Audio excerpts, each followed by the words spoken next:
Seja bem-vindo ao 50 mais CBN.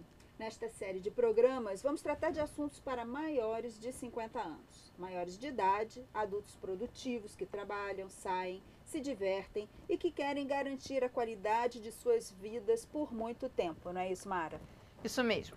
A série 50 mais CBN é programa para gente grande, falando de sexo, finanças, lazer, condicionamento físico, planos para o futuro. Seja bem-vindo. Participe, mande seu e-mail para 50maiscbn@cbn.com.br.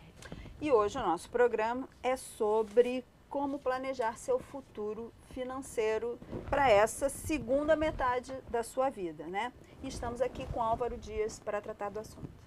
Álvaro Dias tem 18 anos de experiência no mercado financeiro, em bancos nacionais e estrangeiros, atuando nas áreas de varejo, investimentos e private banking. Cursou administração na PUC São Paulo e tem especialização em finanças pessoais pela FIPECAF USP. Desde 2009, atua como planejador financeiro de indivíduos e famílias na área de finanças pessoais. Álvaro, obrigada por estar aqui conosco. Obrigado. E eu acho que a grande pergunta que todo mundo começa a se fazer, né, quando vai beirando os 50, quando começa a passar, é quando eu vou parar? E quando eu parar, será que eu vou ter o suficiente para viver? Isso é uma conta assim fechada, é tão matemático quanto parece, ou tem muitas outras variáveis por trás? Não, tem muitas variáveis. Eu acho que o principal ponto para chegar a esse questionamento é você avaliar seu estilo de vida. Tanto o seu estilo de vida no momento em que você está projetando o seu futuro e no momento em que você já está vivendo, já está passando por esse período dessa segunda metade, como você falou, estar constantemente avaliando e ver a adequação financeira que você programou para isso. Mas a grande questão, né, é que hoje em dia as pessoas vivem muito mais, né? Quando antes elas se aposentavam com perto dos, até pouco depois dos 50 ou aos 60, no Brasil você tem casos até 50, né? A expectativa de exatamente. E a expectativa de vida era com 60, 65, quer dizer, era uma linha, o horizonte prazo, era curto. Exatamente, né? O prazo era curto. Então, hoje em dia, quer dizer, tem muito pensamento mágico das pessoas acharem, já tenho um patrimônio, então isso vai ser mais do que suficiente para eu viver o resto da minha vida e esse dinheiro acaba. Sim, e as pessoas, elas não pensam qual vai ser o padrão de gasto. E não só o padrão de gasto onde você vai poder escolher, então se você vai querer viajar muito, que tipo de estilo de vida você vai querer ter em despesas que você controla, mas uma série de outras despesas que às vezes não faziam parte do seu orçamento pessoal, que passam a fazer parte. Por exemplo? Como, por exemplo, um plano de saúde, que muitas vezes as pessoas carregavam um plano de saúde corporativo, despesas que estão fora médicas, do plano de saúde despesas também, que estão né? Remédios. Então, uma série de despesas, às vezes as pessoas têm outros benefícios que faz parte, né, da vida profissional e elas acabam não colocando isso, projetando essa despesa. Então, acho que isso é importante. No momento em que você vai estabelecer, bom, quanto que eu preciso para passar por esse período de uma forma tranquila, é você ter desde o que você espera fazer, acho que isso é muito importante, e despesas que você não imagina que você tinha e que você vai passar a ter. Então, o primeiro passo é você fazer uma radiografia muito apurada, né, com a maior acurácia possível de todo o seu orçamento, que é coisa que as pessoas acabam não prestando muita atenção, né? Quanto custa, por exemplo, ter o carro e quanto vai custar depois, quanto custa todas as pequenas despesas do dia a dia, que podem ir do cafezinho, estacionamento, ou você sair para jantar 1, 2 ou 3 vezes por semana. Quer dizer, tem que fazer aquele negócio de pegar, botar numa planilha e botar ponto a ponto tudo que se gasta. E você passar a ter nessa fase, acho que o orçamento é essencial, mas muito você começar a traçar metas orçamentárias para cada grandes grupos. Então, quanto que eu vou ter nos meus primeiros 5 anos desse período de despesa com alimentação, saúde, lazer? Poxa, Álvaro, mas olha só, uma pessoa que passou a vida sem ter o orçamento, sem ter as coisas muito assim, acompanhar muito a vida, aí chega aos 50, mudar aos 50 anos, virar uma pessoa organizada financeiramente, é um desafio, né? Na tua experiência com os teus clientes, o que você nota? Tem gente que chega aos 50 anos assim, sem ter a menor ideia de como é que se organiza? Sim, e algumas por um excesso de otimismo exagerado, né? Ou que Que é o que a gente fala da negação, né? Não, eu estou bem, eu vou viver ainda muito tempo, eu tenho o suficiente. Quer dizer, você nunca traça que o seu cenário pode não ser tão azulzinho, com bolinha cor-de-rosa. Você pode ficar, às vezes, numa expectativa de que alguém vai resolver esse problema para você, e esse alguém é uma herança, enfim, algum evento futuro de liquidez. Essa questão da herança é interessante, porque o cara que está contando com a herança, com o aumento da expectativa de vida, a herança não vem, né? Não chega. Não, e a herança pode chegar bichada também, né? Ou seja, você pode ganhar uma casa ótima, mas caindo aos pedaços, com dívida de IPTU. Né? E Ou você um apartamento com dívida de condomínio, que na verdade você ou fica... uma herança só de imóveis e que vai te drenar mais dinheiro para manter aquilo lá, né? E acho que essa quando você coloca a questão de fazer com detalhamento o orçamento, também nessa fase pré-aposentadoria, você ter também uma radiografia de como é formado o seu patrimônio.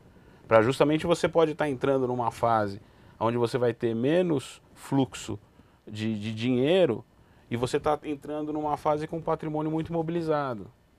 Então você pode, por exemplo, ter 2 casas na praia, né? E aí eu estou falando de imóveis, não investimentos, não imóveis geradores de renda, mas imóveis geradores de despesas. Claro, uma casa de praia, uma casa, exatamente, um imóvel que em algum momento da sua vida, por causa da família, era importante ser daquele tamanho, mas não é mais necessário. Enfim, então acho que essa adequação também do perfil da sua carteira, do seu patrimônio como um todo, ao longo da vida e até saber o que você vai ter que demandar dele naquele momento é importante. E essa conversa, quando você tem, né, quando você faz inclusive esse aconselhamento, ela é emocional, porque você está lidando com uma quebra na vida das pessoas, né, que elas deixam de ter a mesma produtividade, ou pelo menos elas têm que se organizar mentalmente para isso. É sempre um período que tem uma fragilidade no teu interlocutor. Sim, porque normalmente ele está acompanhado de outros eventos na vida da pessoa. Então, uma mudança profissional, enfim, o que vai mudar não só essa relação com o patrimônio pessoal, mas muitas vezes muda até o dia a dia profissional da pessoa. Então, as pessoas vão deixar de ter algumas rotinas profissional que fala, bom, aí eu vou ficar em casa... como eu vou ocupar meu tempo. Então, com certeza tem muito esse lado emocional, tem acho que muito a questão de como você programou isso com a sua família.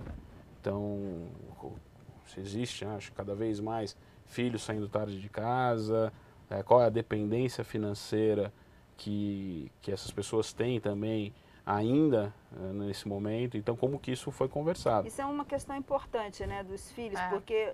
Antes, quer dizer, a expectativa é de que os filhos cuidassem dos pais, né? E agora os pais cuidam dos filhos por muito mais tempo, né? E isso pode drenar esse recurso que estava previsto para ser utilizado mais para frente. Mais para frente. E esse tema dos filhos ficando mais tempo em casa, você acaba tirando, né? No momento em que as pessoas se programaram para poder ter um bom estilo de vida na aposentadoria, elas acabam tendo que ter ainda responsabilidades que não teriam nessa idade. Até com os netos. Até com os netos, em alguns casos.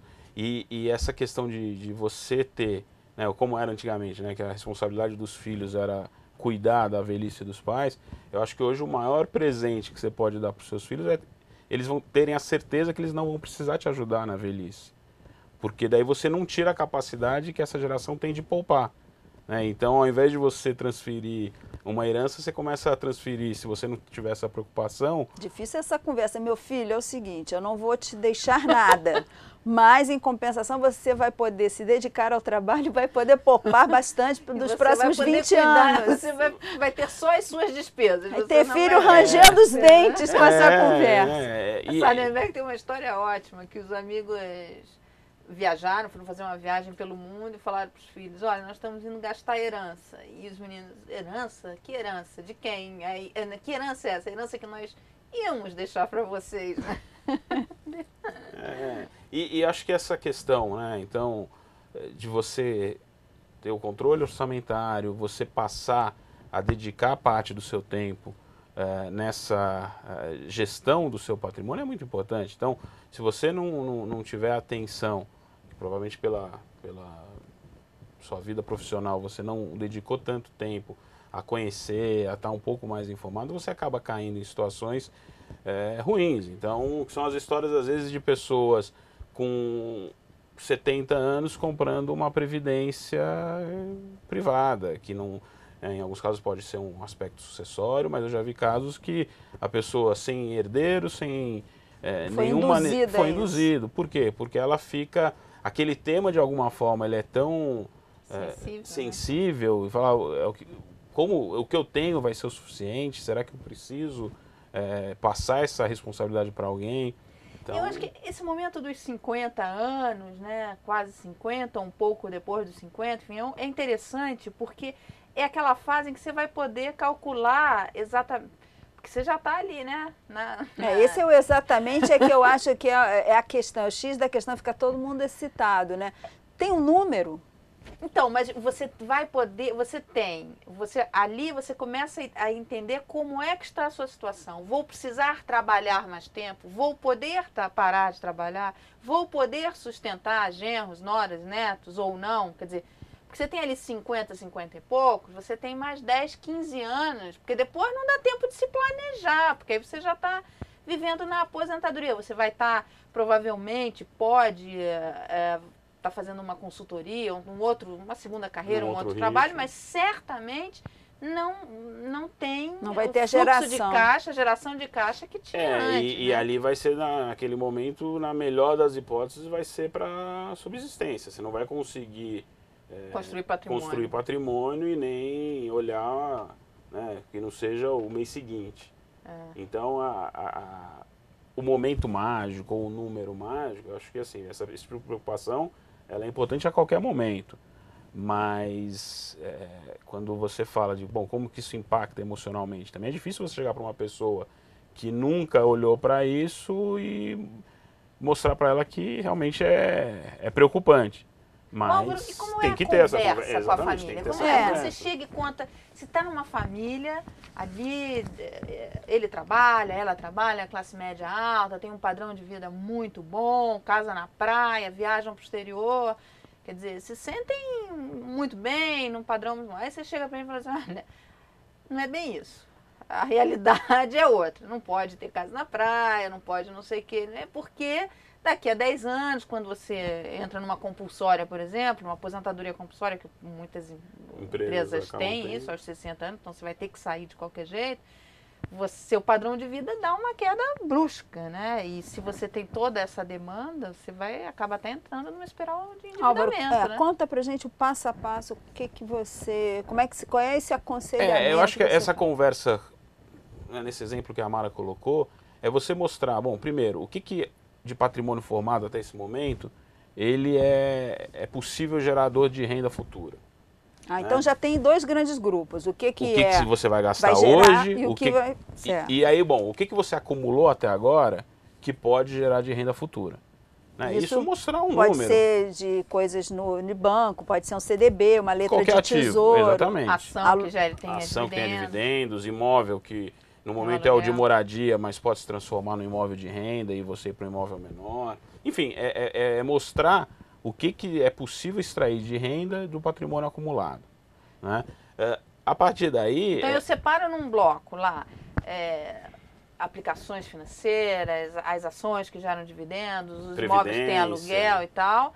E no outro bloco eu separo o carro, né, os 2, 3 carros que tem na garagem e que drenam a casa da praia, né, que não está gerando aluguel, mas está só gerando despesa. Tem que separar esses dois blocos, o que gera renda e o que gera despesa. E mesmo que naquele momento inicial não é gerador de renda, mas pode ser vendido e passar a gerar renda. Sim, né? Estabelecer, como você falou, num horizonte de 5 anos eu vou fazer isso, no de 10 aquilo. Exatamente. E assim. Então esse imóvel, olha, a melhor coisa seria você já vender ele hoje, do que... Então, eu acho que estabelecer, não isolar em 2 blocos naquele momento o que é gerador e o que não é, mas sim do que foi acumulado, o que pode ser gerador de renda futura.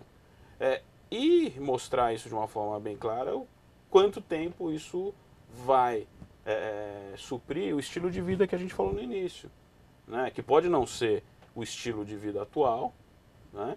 E até por conta de mudanças realmente de padrão ou por mudanças de consumo, né? E alguns itens que não fazem parte naquele momento do orçamento pessoal. E mostrar, né? Acho que a gente não pode negligenciar ou através de um excesso de otimismo falar, não, isso vai dar certo porque, enfim, eu acredito, enfim, qualquer que seja a conclusão. Eu acho que essa visão de fora é muito importante nesse momento para a família e para o indivíduo. Né? Eu não estou aqui para falar que foi feito, não, mas acho que daqui para frente a gente está falando no planejamento financeiro pessoal, mostrar isso. E aí a questão do planejamento envolve toda mudança, todo evento de vida de um indivíduo. Né? Então lá atrás o casamento, nascimento dos filhos, e aí quando a gente chega nesse momento da aposentadoria, da pré-aposentadoria, é fazer isso. E com um agravante que normalmente a tendência é que a pessoa tenha menos capacidade de geração de renda através do trabalho. E há casos, né? Quer dizer, claro que há, mas enfim, você já teve casos de chegar e a pessoa tem ali 50 anos, 50 e poucos, e descobre que não tem nada e que tem dívidas. Enfim, como é que ele faz? Dá tempo? É quando você está zerado, né? Quando você está zerado ou então está negativo. Tá patrimônio negativo. Não, porque há, inclusive, na linha ainda do pensamento mágico, de pessoas que acham que com a aposentadoria, o teto da aposentadoria, alguma coisa em torno de 3 mil e mais um ou outro bico, você vai sobreviver com dignidade. Enxerga até com um aumento de renda num primeiro momento, né? Porque ele fala, vou me aposentar com 55, 60 e tal, e continuo trabalhando e tenho na verdade, um aumento de renda. A aposentadoria vira um extra, né? Mas acontece que isso tem um prazo de validade, né? A questão da pessoa, quando ela não se preocupou e chega numa situação dessa... Ou não se preocupou, às vezes também não tinha, né? Não tinha como poupar. Mas aí Tudo bem que a gente pode partir do princípio que todo mundo pode poupar alguma coisa. Exatamente, no salário. Né? Então eu acho que daí faltou lá atrás um princípio mais assim, básico de finanças pessoais, que é pelo menos você gastar menos do que você ganha. Mas Álvaro, a gente não Aliás, pode só um parênteses, que é o seguinte, isso não é 50 mais CBN, é 20 mais CBN, porque no que você entra no mercado de trabalho, você já não tem que botar na cabeça que não eu vou poupar fácil, quando sobrar alguma coisa, se planejar. Até que com 20 fica bem mais fácil montar. Você tem o tempo a seu favor. Você tem o tempo a seu favor. Mas aos 50, quer dizer, o que ele faz então nesse momento? Não, descobri que eu não tenho nada, não consegui acumular nada. Qual é o pensamento que eu tenho que ter? O que eu tenho que traçar, a estratégia para então chegar aos 60, 65 com alguma coisa, um mínimo que me dê um conforto, né? Iniciar. Que é o momento de mudar o comportamento, né? Iniciar de alguma forma o que você deixou de fazer lá atrás, então 10 anos, 15 anos, que a pessoa já é alguma coisa para esse tipo de preocupação. E de alguma forma você, se você não teve preocupação nenhuma, não buscou nenhuma rede de proteção, pode ser a previdência oficial, uma previdência privada, então quem não teve nenhum tipo de preocupação, de alguma forma ela vai gerar dependência de familiares. Vai bater na porta do filho, do irmão, da irmã. E aí então essa conversa em finanças pessoais também, uma coisa muito importante que eu sempre tenho com os meus clientes, às vezes as pessoas perguntam, mas você algum dia vai receber uma herança? Não, tão importante quando você saber se tem no seu radar uma herança a ser recebida, é saber se você tem um potencial parente que um dia vai depender de você. Porque você identifica isso na sua família. Quer dizer, você tem que se preocupar não só com a sua, como dar uma olhada em volta se alguém vai sobrar para você, sim, né? Mas e também dentro da sua possibilidade, né? Acho que também você não pode, já é difícil você construir o seu futuro financeiro tranquilo. E você falou uma coisa interessante, porque... Vou ficar na fila, que eu também quero fazer uma pergunta de números, uma coisa concreta. Não, porque a família, né? principalmente mulheres, a tendência é cuidar da família, dos irmãos, sobrinhos. De se prejudicarem nessa poupança. E aí, nesse momento, acaba não resolvendo nem o problema dela, né? Nem dos outros. A reboque da pergunta da Mara, as mulheres também vivem mais que os homens. Isso significa que separadas ou casadas, porque como vivem mais também acabam ficando, né, divorciadas mais tempo, acabam tendo que olhar para frente e imaginar que vão ter que depender, só dependem delas mesmas por um período maior de tempo. Essa preocupação você já viu, já sentiu no seu radar, ou ainda também é daquelas coisas escondidas que vão começar a aparecer depois? Não, eu acho que sim, acho que, lógico, cada vez mais, né, então a presença da mulher no mercado de trabalho é uma coisa consolidada. Então, acho que isso hoje é menos preocupante do que já foi no passado. Porque ainda você tinha no passado mulheres que realmente não participaram de uma vida produtiva de uma família, elas tinham... Né, participaram para você, né, cara pálida? Porque a mulher participa muito, né? Só não era remunerada. Só não era remunerada. Tiveram a né? parte mais difícil, que é a gestão do lar. Então, não participaram, você não deixou eu concluir, não participaram na geração de caixa, mas na gestão, que não era valorizada e que em algum momento ela ficou solta. Aí fica encostar, aí tem que ir morar com a nora, todas aquelas coisas. Né? Então, eu acho que isso é uma preocupação, hoje ela é menor, mas essa questão das mulheres. As mulheres, a experiência que eu tenho com atendimento a indivíduos é que elas são muito mais previdentes nesse sentido. Né? Então, não tem tanto pensamento mágico, são mais formiguinhas e menos cigarros. Mais pragmáticas. Elas trazem mais esse problema, lógico, você pode... Né, mas assim, elas estão mais preocupadas de falar, bom, como é que eu me protejo pro amanhã. Agora, por exemplo, eu queria, é uma coisa assim, parece coisa de livro americano, né? De alguém chegar, procurar o seu aconselhamento e pensar assim, mas quanto eu preciso enfim, de dinheiro que eu tenha em imóveis, mais ações, aplicações diversas, etc. e tal, para passar os próximos 20 anos ou 30 tendo uma renda de R$8.000, de R$10.000. Dá para fazer uma conta, mesmo que grosseira, de estimativa? Ou seja, você tem que ter 2 milhões para ter uma renda de 10 mil. Se a gente olhar números de hoje, né, acho que uma referência sempre interessante é olhar um título público, né, que seria um ativo financeiro, né, de melhor seguro, risco. Né? Então, seria o melhor risco disponível ao mercado para um ativo financeiro. E a gente olha taxas hoje brutas, já juros reais, pegando prazos um pouco 10, 15 anos, 5% ao ano. Se a gente falar numa alíquota de longo prazo de 15% de imposto de renda, a gente está falando de 4,25%. Né? Taxa, fora a inflação real. De rendimento real. Vamos pensar num número de 4%. Tá. Hoje, projetando isso, né, de 4% ao ano. Se a gente falar que cada milhão vão render R$40.000 por ano. Né? Então, lógico, você vai chegar um momento que você vai lançar a mão do principal. Que você vai estar num período onde você pode fazer isso. Certo. Né? Mas o rendimento líquido, né, em números de hoje é esse. E aí, lógico, você vai, tendo isso como a sua esse é o ponto colchão central, você vai ver que, lógico, se você vai tomar um pouco mais de risco, você vai buscar um pouco mais de resultado. Enfim, aí é compor com outros ativos uma carteira para gerar essa renda futura. Então, e aí em que momento eu posso começar a lançar a mão de principal? É a mesma coisa de um imóvel. Então, eu tenho um imóvel alugado. Bom, vai chegar em algum momento que pode ser que esse aluguel não faça frente às minhas despesas e eu vou ter que vendê-lo para também usar o imóvel. Uhum. Né? Então, eu acho que a questão cada vez mais importante nessa conversa é ele estar claro do juros real. Porque ele carrega, né?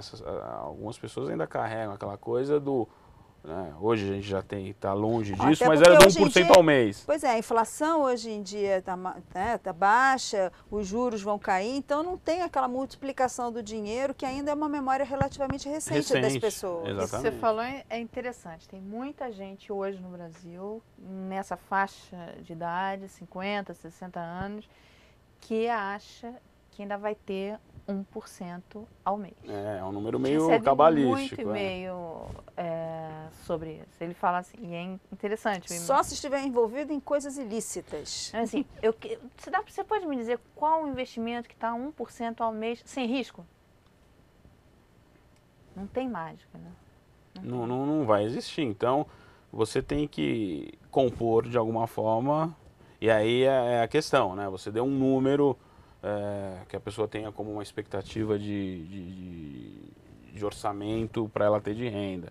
É fazer a conta inversa, ver como que ela vai construir, se o tempo que ela tem disponível versus o que ela construiu naquele momento é possível. Então, é justamente você conseguir fazer com que a pessoa, a partir da situação que ela está hoje, ela olhar e falar, bom, como é que eu vou estar lá na frente?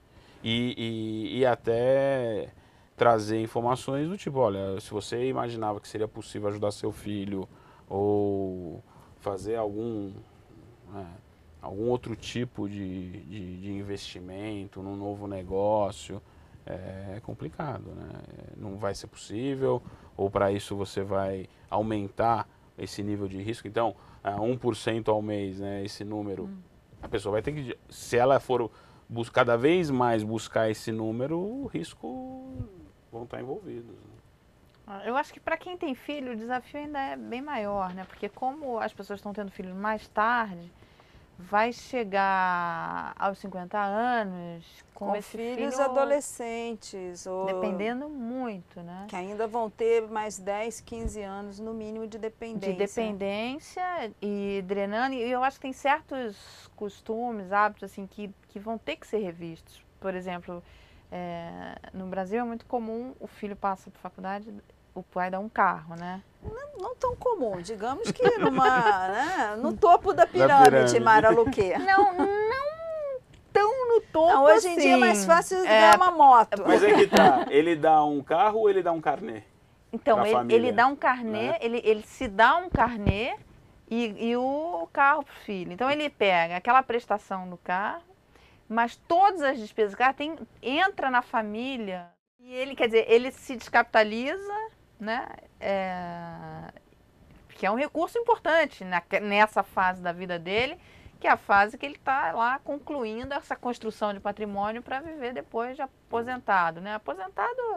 Mas isso entra no campo da conversa, que é aquela coisa emocional, né? Porque as pessoas, há mais casamentos, aí as pessoas têm filhos no segundo, às vezes no terceiro casamento, e querem proteger a prole das diferentes uniões. É muito difícil fazer ver que o dinheiro não vai dar para todo mundo, que então esse chefe de família, ou a mulher dele, ou o casal, eles vão ter que trabalhar muito e até o final, não vão poder dar esse break, agora vamos dar uma relaxada, vamos... Eu acho que não, assim, difícil não é, mas cada um vai aceitar de uma forma, né? Então, alguns podem até aceitar isso como uma forma de, bom, como que eu posso fazer disso uma solução diferente? Isso pode ser motivador para criar uma forma nova de poupança, rendas alternativas, enfim, criar isso cair para uma família como um desafio, né? E não, depende muito também do momento em que essa conclusão chega. Por isso que o quanto antes, né? Então, se ela tiver essa preocupação de ter, primeiro, uma leitura dessa do próprio patrimônio, e segundo, conversar com os envolvidos nesse tema, né? Então os filhos. Você já presenciou alguma conversa dessa de família, assim, cliente seu? Você já participou de alguma conversa dessa? Quase virou um mediador. Assim, já, e muitas vezes essa informação, né, alguns temas que são discutidos na reunião com a pessoa que está ali envolvida no processo, ele começa a levar isso para os filhos. Né, mas ele leva ou você leva? Porque para dar notícia para a família... Ele leva e, em muitos casos, ele começa a envolver, não numa conversa com a família, mas é uma conversa individual com cada um, de falar, bom, o que você está... Como que você... Bom, Álvaro, se eu não tive com você essa conversa que eu poderia ter tido com 20 anos, eu quero que meu filho tenha essa conversa agora. Ah, entendi. Então isso é bom, de uma Então forma, ele joga olhando isso de uma forma positiva. a responsabilidade de dizer lá pro Exatamente, filho mas, dele. pô, Até porque tem, enfim... Se tudo que você está me falando agora eu soubesse há 20, porque há uma 25 tendência anos hoje atrás, em dia também, que é bem dessa geração, né, dos baby boomers, que nasceram depois da Segunda Guerra Mundial, é de proteger muito os filhos, né? Não, eu não quero que os meus filhos passem por nada. Então a gente cria aquela geração canguru, que está imune aos problemas e que de repente fala assim, nossa, papai não era mais... Papai não é super-homem? Como?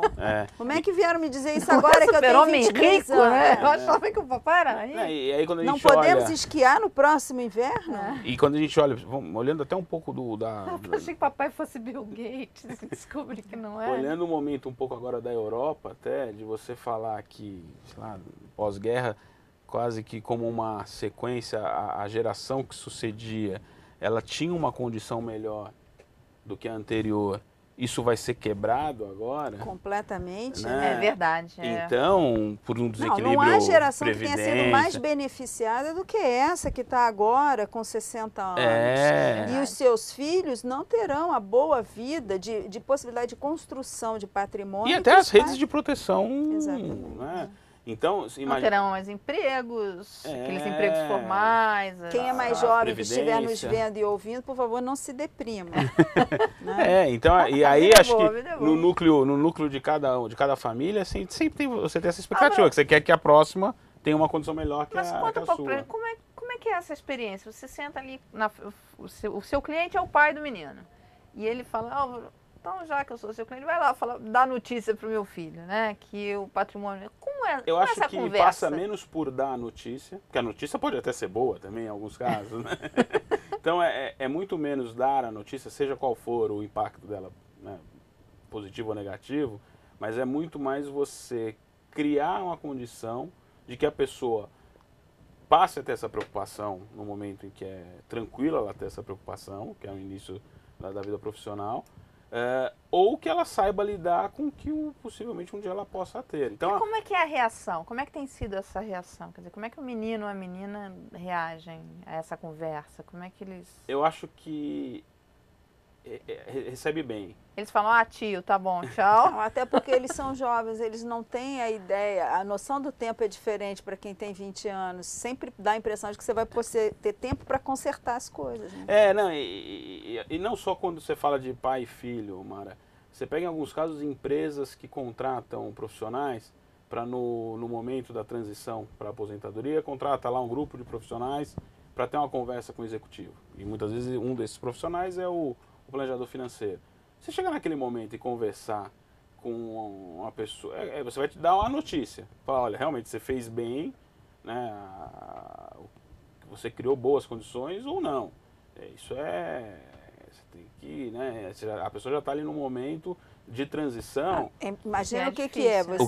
Você está com a perspectiva do seu desligamento da empresa pela compulsória e você tem que fazer uma avaliação crítica de como você vai viver. Agiu. Como é que você cuidou da própria vida? É verdade. Você se dedicou à empresa e a sua vida. Você soube juntar um patrimônio, agora que então, vai andar com as próprias pernas. E aí isso, ainda um pouco daquela coisa da pessoa que fez a carreira numa empresa, hoje cada vez mais isso é menos frequente, né? Então a mobilidade, essa geração agora trocam mais de emprego.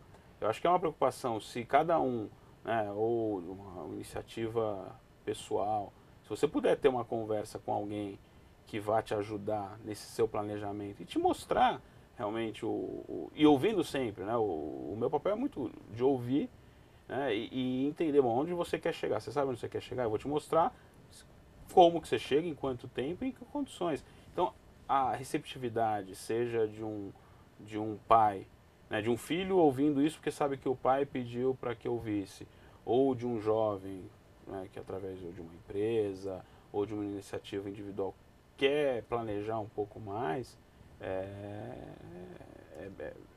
a experiência que eu tenho é que é muito bem-vinda.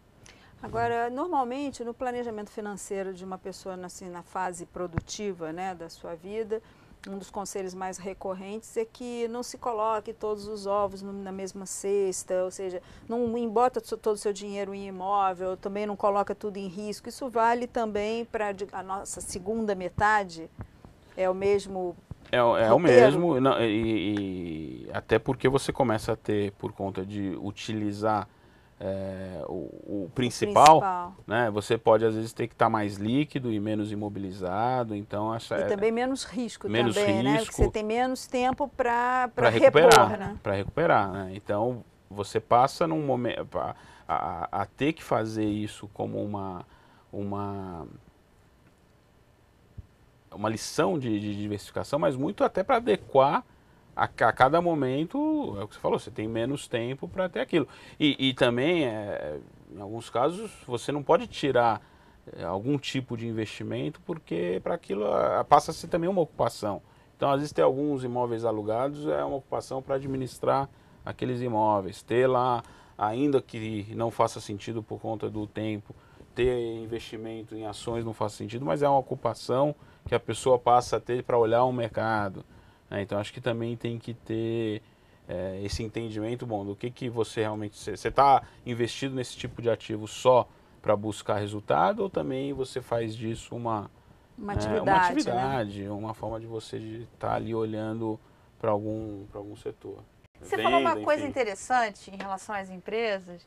Você falou, a empresa, a pessoa está para entrar na compulsória, então eles contratam você para ir lá falar com uma pessoa que vai se aposentar. Que você vai ser no resto da sua vida, como vai ser. Agora, você não acha que essa é uma conversa que tem que ter com o estagiário da empresa, desde o começo? Porque deixar para ter essa conversa 2 anos. Mas eu acho que a educação financeira tinha que ser na escola, não tem que ser no estagiário, né? Preparar um estagiário para aposentar, falar assim, querido, você vai ter que ceder espaço lá na frente, porque chega, né? O tempo chega, em algum momento você vai estar com 30, com 40. E para o cara que está no começo, ter esse entendimento, ele passa a ter um grande aliado, que é a taxa composta, né? Eu acho fica muito fácil para ele fazer esse caminho. A conversa de educação financeira, ou mais de planejamento financeiro do que de educação financeira, num programa de trainee faz muito mais sentido do que num programa de aposentadoria. Claro. Né? Justamente porque você ali, você está olhando para comportamentos que a pessoa possa ter no futuro, e não para erros que elas cometeram no passado. Bom, então, ou para escolhas inadequadas. Ou então todos deveriam ler O Valor do Amanhã, não é, Álvaro? Que é a essência de você ter escolhas intertemporais, né? Se você, naquele momento inicial da sua vida, você optou... E planejamento financeiro, pessoal, é muito de equilíbrio também. Porque também ninguém vive o presente sem ter nenhum prazer imediato. Então você tem que ter um equilíbrio, mas você tem que saber o custo dessas suas escolhas, né? E acho que nas finanças pessoais Para quem não conhece, O Valor do Amanhã, do Eduardo Gianetti. E trata exatamente essas sobre escolhas. Ou eu vou consumir desenfreadamente agora e não ter nada depois, ou eu poupo e terei, ou se eu só poupar também posso ter uma vida, posso ter o que consumir. Um enterro de primeira, nada. Só poupar para ter um enterro de primeira, não dá, né? Então, deixar os herdeiros muito bem, E aí é o equilíbrio, acho que não tem. Então, agora, o momento de buscar isso é uma coisa constante. Né? Tá certo, então queríamos agradecer Álvaro Dias, planejador financeiro, pela presença aqui no 50 Mais CBN, pelos conselhos. Então, todo mundo, bloquinho na mão, anotando as despesas e planejando o futuro, né, Mara? É isso aí. Obrigada, Álvaro. Obrigado, Mara. Obrigado, Maria.